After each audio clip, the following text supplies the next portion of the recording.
High everyone, welcome to my channel. कसे आहात तुम्ही सगळे?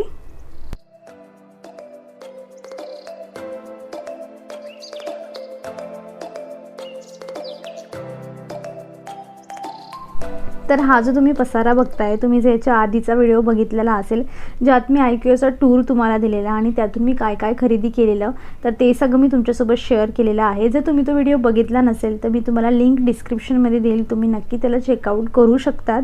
आणि आता काय ना की त्यानंतरचा झालेला पसारा मला हा सगळा आवरून घ्यायचा आहे. आणि महत्त्वाचं म्हणजे ना एक गोष्ट माझ्याने याच्यात सुटली होती दाखवायची. तर हे जे फ्लावरचं पॉट असतं ना, तर ते मी घेतलेलं होतं IKEA आणि जस्ट 99 मध्ये मला खूप छान क्वालिटीचं हे मिळालेलं होतं. आणि कालच्या व्हिडिओमध्ये हे माझं दाखवायचं राहून गेलं. तर अशी कुठलीही गोष्ट सुटायला नको. आणि फ्युचरमध्ये मग तुम्ही जर मला नोटीस करून बघत असाल आणि तुम्ही म्हणणार की हे तर तुम्ही दाखवलंच नव्हतं, सो हिअर इट इज. तर मी हा सामान जसा होता तसाच पॅक करून ठेवते. आणि आता गोष्ट अशी झालेली आहे, तर मी ह्या बरण्यांमध्ये काहीही ठेवणार नाही आहे. जसं मी म्हणली की हा सगळा सामान मी डायरेक्ट आता शिफ्टिंग नंतर आमच्या घरातच मी यूज करणार आहे. तर त्यामुळे हे मी जसं होतं तसं ठेवून देते. आणि आमचं ॲक्च्युली जे आमची शिफ्टिंग करणार आहेत मूव्हर्स पॅकर्स ज्यांना म्हणलं जातं, तर त्यांच्यासोबत आमचं कॉन्टॅक्ट झालेला आणि ते म्हणले की आम्ही तुमचा जोही सामान असेल, जे तुमची काचेच्या गोष्टी असतील, महत्त्वाचं म्हणजे, तर त्या सगळ्या गोष्टी आम्ही इंडिव्हिज्युअल अशा बबल रॅपमध्ये पॅक करून देऊ. आणि जर काहीही फुटलं म्हणजे व्हाईल शिफ्टिंग, तर ते सगळे त्यांची जिम्मेदारी असणार आहे. तर आम्ही मागच्या वेळेस जेव्हा आम्ही पुण्याहून इथे आलेलो मुंबईला, तेव्हा पण अशाच पद्धतीने आम्ही शिफ्टिंग केलेली. तर तेव्हा पण बरेच असे जे रॅपिंग पेपर असतात, बबल रॅप असतात, तर ते मी सामावून ठेवलेले होते की मला कामात येईल. पण आता असं कॉन्टॅक्ट झाल्यानंतर त्यांच्यासोबत समजलेलं आहे, तर म्हटलं तर मग त्यांना त्यांच्या पद्धतीनेच करू द्यावं. नाहीतर मग आपण पॅक करून ठेवलं आणि तिथे गेल्यानंतर जर एखादी माझी बरणी तुटली तर ते मला लगेच म्हणतील की आम्ही हे केलेलं नाही आहे, हे तुम्ही केलं आहे, सो आमची ही जिम्मेदारी नाही आहे. तर त्यामुळे मी ह्या गोष्टी स्किप करते. आणि जेवढं मला इथे आवरता येईल, म्हणजे काही सामान आहे जे माझ्या पद्धतीने ठेवता येईल, कारण की तेव्हा अचानक घरात 3-4 लोक येऊन जातात आणि अचानक ते तीही वेगवेगळ्या पद्धतीने वेगवेगळ्या रूममधलं सामान आवरायला घेत असतात आणि मग आपण कुठे कुठे लक्ष द्यायचं. सो मी थोडी प्रिपरेशन तर आधी करूनच ठेवणार आहे की मला त्यावेळेला डायरेक्ट जास्त अशी गडबड व्हायला नको. आणि ज्या काही फ्रेम्स आहेत, अशा छोट्या छोट्या ज्या गोष्टी त्या मी अशा व्यवस्थित मॅनेज करून आधीपासूनच ठेवणार आहे. पण सध्या आता फक्त हे माझं हॉलमध्ये मी आणून ठेवलेलं, तर मी हे परत त्याच बॅगेमध्ये सगळं सामान पॅक करून देत आहे. आणि ॲक्च्युली मला एवढी एक्साइटमेंट पण झालेली आहे की मी एवढा छान सामान घेऊन आली आणि मला यूज करण्यासाठी वाट बघावी लागते. बट काही नाही, हे सगळं सामान नवीन आमच्या घरातच यूज करायला मिळणार याचाही मला आनंद आहे. आणि सध्याचे म्हणजे जे दिवस आहेत ना, ते खूप असे फास्ट जात आहे. म्हणजे सकाळी उठल्यापासून काम सुरू होत आहे आणि दिवस संपेपर्यंत कामच चालू राहतं. काही ना काही नवीन नवीन जे आहे ते घरातून सगळं सामान मी काढायला सुरुवात केली आहे. बरेच म्हणजे अशा गोष्टी आहेत ज्या टाकून द्यायच्या आहेत किंवा ज्या वॉश करून मला ठेवायच्या आहेत. अशा बऱ्याच गोष्टी मी स्टार्ट करायला सुरुवात केलेली आहे. आणि आता ॲक्च्युली इथे हा पियाचा जो घागरा आहे इथे, आणि आता नवरात्री स्टार्ट झालेली आहे, तर तुम्हाला सगळ्यांना नवरात्रीच्या खूप खूप शुभेच्छा. आणि कालच्या दिवशी तिला मी हा घागरा घातलेला, तर म्हटलं तुमच्यासोबत शेअर करावा. ॲक्च्युली हा गणपतीत मी मागवला होता, पण साईज परफेक्ट नव्हती म्हणून मी त्याला रिटर्न केलेला. ॲक्च्युली मी एक्सचेंज केला होता, पण त्यांनी डायरेक्ट रिटर्न पिकअप घेतलेलं. सो मी नंतर त्याला परत मागवला आणि आता हा परफेक्ट होतो आहे. आणि हा मी आजिओवरून मागवलेला आहे आणि खूप छान आहे, इतकी क्यूट दिसते. मी पुढे तिच्या 1-2 क्लिप्स ॲड करेल, तुम्ही त्यात बघा. आणि महत्त्वाचं म्हणजे हा मला ऑफरमध्ये हा काहीतरी 1150 असा मिळालेला आहे. आणि खूप युनिक असं जे ब्लाऊज आहे ना, याचं खूप युनिक आहे. मी तिला पहिल्यांदाच म्हणजे घागरा घेतलेला आहे आणि तिला खूप छान दिसत होता, तो खूप मस्त दिसत होती ती त्याच्यावर. आणि तिने खूप दांड्या वगैरे खूप छान केलेला, एन्जॉय केला महत्त्वाचं तिने. आणि हा जो तुम्हाला म्हणजे पाहिजे असेल तर अजूनही नवरात्री तर आहेच आणि दिवाळीसाठी पण खूप छान होईल. अदरवाईज तुम्ही नेक्स्ट इयर तुम्ही घेऊ शकतात. सो म्हणून मी तुमच्यासोबत फक्त ही गोष्ट शेअर करते. जर तुम्हाला आवडला तर तुम्ही तिकडे आजिओला जाऊन तुम्ही डायरेक्ट ऑनलाईन मागवू शकतात. आणि अजून याच्यासारखेच असे बरेच छान छान त्यांच्याकडे वेगवेगळ्या कलरचे खूप मस्त मस्त त्यांच्याकडे घागरे आहेत. आणि ऑफरच्या वेळेस जर घेतले ना तर खूप जास्त आपल्याला म्हणजे पैसे जे होतात ते कमी होऊन जातात आणि रिजनेबल याच्यात मिळून जातात. आणि त्याची होडणी पण खूप छान आहे. सो पहिला दिवस ऑरेंज कलर होता, सो म्हणून मी तिला हा पहिल्या दिवशी घातलेला. आणि आता याची गरज पडणार नाही म्हणून मी आता याला व्यवस्थित पॅक करून ठेवून देते, म्हणजे जेणेकरून हा डायरेक्ट आता तिकडेच ओपन होणार. आणि अशा बऱ्याचशा घरातल्या म्हणजे अशा छोट्या छोट्या गोष्टी आहेत ना, ज्या मला व्यवस्थित सगळ्या सांभाळून ठेवायच्या आहेत. कपडे आहेत जे महत्त्वाचे मला पॅक करून घ्यायचे आहेत. आणि मी आता तुमच्यासोबत शेअर करते की ॲक्च्युली तिला हा घागरा दिसत कसा होता. सो तुम्ही ती क्लिप आता एन्जॉय करा.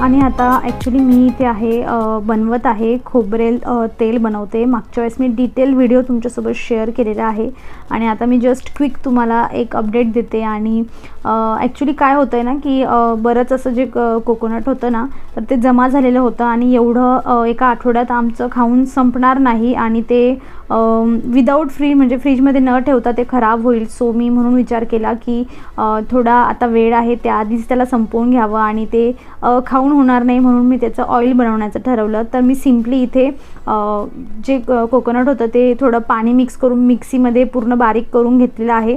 ॲक्च्युली तुम्हाला जर हा पूर्ण व्हिडिओ प्रोसेस बघायची असेल ना पूर्ण, तर मी तुम्हाला याचाही जी लिंक आहे ना ती तुम्हाला डिस्क्रिप्शनमध्ये देईल, तर तुम्ही चेक करू शकतात. खूप सोप्या अशा पद्धतीने अगदी हे कोकोनट ऑइल तुम्ही घरीच बनवू शकतात आणि खूप छान बनतं. आणि महत्त्वाचं म्हणजे घरी बनलेलं असतं तर ते त्यात प्रिझर्वेटिव्ह नसतात आणि नॅचरल असल्यामुळे त्याचे बेनिफिट्स जे असतात ते आपल्याला जास्त होत असतात. मी बऱ्याच वेळी असं बनवत असते, म्हणजे पिया जेव्हा लहान होती मी तेव्हापासून तिला बऱ्याच वेळा हेच ऑइल बनवून लावत असते. खूप कमी वेळा मी तिला जे नॉर्मल आपण कोकोनट ऑइल बाजारातून घेतो ते लावत असते, अदरवाईज माझं फक्त हेच असतं तिच्यासाठी तरी. आणि म्हणून मला असं वाटतं की तिचे हेअर थोडे जास्त हेल्दी आहेत. सो माहीत नाही, पण आपण क्रेडिट याला देऊ शकतो. आणि त्यानंतर हे जे निघालेलं होतं इथे त्याचा जो पूर्ण चुरा असतो हा, तर तो मागच्या वेळेस मी त्याला बारीक करून तुमच्यासोबत शेअर केलेलं होतं, पण त्याचा काही एवढा रिझल्ट छान आलेला नाही. सो मी आता याला टाकून द्यायचं ठरवलेलं आहे. आणि ते जे मी कोकोनटचं जे मिल्क काढून घेतलेलं होतं तर ते इथे आता म्हणजे सकाळी जर हे काढलं ना तर सायंकाळी याची पूर्ण मलई अशी वर जमून जाते, जसं तुम्ही आता इथे बघू शकतात. आणि आपल्याला बेसिकली ही जी मलई आपल्याला फक्त तयार करायची असते आणि ही मलई आपल्याला काढून घ्यायची असते. आणि ज्या पद्धतीने आपण तूप बनवत असतो ना सेम प्रोसेसने आपल्याला हे पुढची प्रोसेस करायची असते. ॲक्च्युली थोडं इथे मी लवकर काढते कारण की मग रात्री व्यवस्थित शूट नाही करता येत आणि हे अजून प्रॉपर बसलेलं नाही आहे. अजून 1 तास जर याला मिळाला असता तर ही जी मलई वरची ही प्रॉपर बसली असती. आणि हे खालचं जे पाणी असतं याचं उरलेलं हे तुम्ही डायरेक्ट टाकून देऊ शकतात, कारण त्यामध्ये काहीही उरत नाही. जे काही असतं कोकोनटचं ते सगळं हे मलईच्या रूपात वर येऊन गेलेलं असतं. आणि अशा एकदम इझी अशा प्रोसेसने जे आपण तूप जसं बनवत असतो तेवढीच जास्त मेहनत आपल्याला घ्यायची असते आणि आपलं घरच्या घरी कोकोनट ऑइल हे बनून जातं. आणि आपण जर हे जास्त क्वांटिटीत बनवून घेतलं 4-5 नारळाचं तर एकदाची मेहनत आणि आपल्याकडे आपलं घरचं स्वतःचं ऑइल होऊन जातं. सो इथे माझं हे अशा पद्धतीने मी हे काढून घेतलेलं आहे. आणि जसं मी म्हणली की अजून तासभर राहू दिलं असतं तर हे व्यवस्थित मलई निघली असती. मला परत हे उरलेलं सेट होऊ द्यावं लागेल आणि मग काढावं लागेल. आणि मी आता त्याला म्हणजे गॅसवर मी त्याला उकडून घेते. आणि गॅस आपल्याला खूप मंद आचेवर ठेवायचा आहे आणि जास्तीत जास्त 25 मिनिटाच्या आत हे असं बनायला तयार होऊन जातं. आणि जेव्हा याचे पूर्ण बुडबुडे बंद होऊन जातात आणि गॅस बंद करून द्या, गार झाल्यावर मस्त डब्यात भरून ठेवा आणि तुमचं तूप तयार आहे. आणि आता इथे ॲक्च्युली मी ठरवलं आहे की बेडच्या खाली जे पण सामान आहे तो काढून घ्यायचा. बऱ्याच गोष्टींचे जे बॉक्सेस आहेत ते मी जमा करून ठेवले होते, बिकॉज मला माहीत होतं की मी कधी ना कधी तर इथून शिफ्टिंग करणार आहे, त्यावेळेस मला हे बॉक्स सगळे कामात येतील. सो मी आता हे सगळं सामान जो आहे इथून बाहेर काढून घेते. काही अशा बऱ्याच गोष्टी आहेत ज्या आपल्याला कधी लागत नाही पण तरी आपण जमा करून ठेवत असतो. सो त्या सगळ्या मला इथून काढायच्या आहे, म्हणजे मला त्या दिवशीची ही सगळी घाई होणार नाही. जे माठ वगैरे आहे ते व्यवस्थित मला इथे काढून घ्यायचं आहे बाहेर.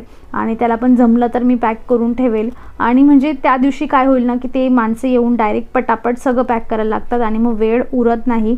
आणि आता हे बघा, इथे सगळं मी जो काही बेडमधला सामान होता, जे IKEAच्या पिशव्या आहेत, ते सगळे मी ह्या एका बेडरूम आहे आमचा 2 BHK असल्यामुळे ह्या बेडरूममध्ये मी तो सगळा सामान ठेवून दिलेला आहे. TVचं जे बॉक्स आहे ती सामावून ठेवलेलं होतं की त्यातच व्यवस्थित TV जाईल.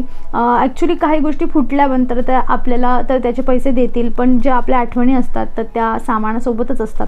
सो मला असं नाही नको आहे की काही गोष्टी फुटतील तुटतील आणि मला त्याचे पैसे मिळतील. मला माझाच सामान सिक्युअर माझा जो आहे मला तोच पाहिजे, न त्याला तुटता फुटता. सो त्यासाठी मी फक्त ही माझी जी धावपळ आहे ती चालू आहे. काही बॅग्स होत्या त्या आम्ही काढून घेतलेल्या आहेत जेणेकरून मला कपडे भरता येतील. आणि म्हणजे 8 दिवसाचे कपडे काढलेत तर मग पटापट बाकीचे सगळे कपडे जे मला यूज नाही करायचे, साड्या आहेत, पियाचे बरेच कपडे आहेत, ते असे वेगवेगळ्या पद्धतीने मी माझी प्लॅनिंग चालू आहे करायची. काही जुने कपडे आहेत त्या पिशव्यांमध्ये तर ते मला सॉर्टेड करून ठेवायचे, जे कधी लागणारच नाही ते ॲक्च्युली टाकून द्यायचे. म्हणजे तेवढी जो स्पेस आहे तो तिथल्या घरातही मला परत सॉर्टेड करायची गरज नाही पडणार. आणि जसं मी तुम्हाला म्हटली की मला सामान संपवायचं आहे आणि ह्या काही गोष्टी ज्या होत्या ह्या फ्रीजमध्ये ठेवलेल्या होत्या, जसं बदाम काजू वगैरे. तर मी ही लाडूची रेसिपी तुमच्यासोबत आता तिसऱ्यांदा शेअर करते, पण थोडं याच्यामध्ये चेंजेस केलेले आहेत. मी प्रत्येक वेळा शेंगदाणा घेत नाही, मी ह्यावेळेस शेंगदाणा घेते कारण माझ्याकडे हे जे काजू बदाम आहेत ते खूप कमी उरलेत आणि त्यामुळेच मला त्यांना संपवायचे होते. सो मी इथे अशा प्रमाणाने, जसं तुम्ही बघितलं, तुम्ही कितीही अंदाजाने घेऊ शकतात, खाली वर माप झालं काहीही फरक पडत नाही. जे तुमच्याकडे ड्रायफ्रूट्स असतील ते तुम्ही घेऊ शकतात. आणि ह्यावेळेस मी जे किशमिश असतात ते पण ॲड केलेले आहे. आणि मी इथे थोडं तूप घालते आहे. जर तुम्ही ते माझे मागचे व्हिडिओ बघितलेले नसेल तर मी पटापट क्विक तुम्हाला रेसिपी ही सांगते. तर हे जे पण फ्रूट्स आहेत ना ते थोडं तूप टाकून तुम्हाला भाजून घ्यायचे आहेत त्यांना. आणि शेंगदाणे माझे इथे ऑलरेडी भाजलेले आहेत त्यामुळे त्यांना भाजायची गरज नाही आहे. सो मी इथे यांना जस्ट थोडंसं त्यांना फक्त भाजून घेते की त्यांना थोडी कुरकुरीतपणा त्यांच्यामध्ये आला पाहिजे आणि तुपाचा तो स्मोकी फ्लेवर असतो तो त्यांच्यात गेला पाहिजे. आणि हे सगळं आपल्याला छान भाजून घ्यायचं आहे. इथे हे लाडू ॲक्च्युली खूप जास्त हेल्दी असतात.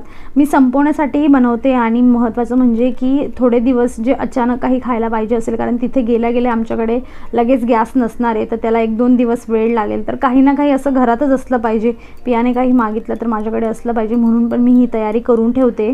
सो मी जे खजूर होतं ते पण भाजून घेतलेलं आहे आणि हे पण माझं इथे भाजून झालेलं आहे. खजूर मी यासाठी भाजलं आहे की ते थोडं सॉफ्ट होऊन जायला पाहिजे. आणि ह्या सगळ्या ज्या गोष्टी आहेत त्या आपल्याला मिक्सीमधून बारीक करून घ्यायच्या आहेत. तुम्ही जो त्याचा बारीक म्हणजे तुम्हाला करकरीत पाहिजे असेल, किती जाड पाहिजे हे तुम्ही तुमच्या मर्जीप्रमाणे करू शकतात. मी इथे थोडं एक्स्ट्रा बारीक करणार आहे ह्यावेळेस, बिकॉज मग लाडू तोंडात टाकलं की लवकर खाऊन संपून होतो. सो माझा अशा पद्धतीने जो आहे मी हा सगळा जो माझा सामान आहे तो लवकरात लवकर कंझ्युम करायचा प्रयत्न करते की न वेस्टेज जाता हे सगळं खाल्लं गेलं पाहिजे. सगळ्या ड्रायफ्रूट्सची मी अशा पद्धतीने बारीक असा मी त्यांचा चुरा करून घेतलेला आहे. आणि जे आपण डेट्स घेतलेल्या होत्या तर ते पण आपल्याला इथे मिक्सीमधून बारीक करून घ्यायचे आहे, त्यांची पेस्ट बनवून घ्यायची आहे. डायरेक्ट तुम्ही ही डेट्स पण घालू शकतात पण मग खूप हात दुखायला लागतात त्यांना मळून. सो त्यामुळे मी इथे पेस्ट बनवून घेतली आणि यांना छान चुरून घ्यायचं आहे. आणि तुम्हाला याच्यामध्ये गूळ टाकायची ही देखील गरज नाही की याच्यानेच तुमचे हे लाडू आहेत ते बांधले जातात. तुम्ही त्यांना लाडूचा शेप देऊ शकतात, अदरवाईज तुम्ही त्यांचे काप बनवू शकतात. आणि इथे थोडीशी मेहनत घ्यायची आहे मिक्स करायला फक्त. आणि एकदाचं मिक्स झालं की मग हे एक बॅटरसारखं तयार होऊन जातं छान. आणि तुम्हाला वाटलंच थोडं कडक होतं आहे तर मग तुम्ही त्याच्यात तूप घालू शकतात. आणि जसं मी म्हणली की लाडू किंवा काप तुम्ही काहीही इथे बनवू शकतात. सो इथे माझे हे लाडू बनवून झालेले आहेत आणि सामान देखील इथे मी संपवलेला आहे माझा.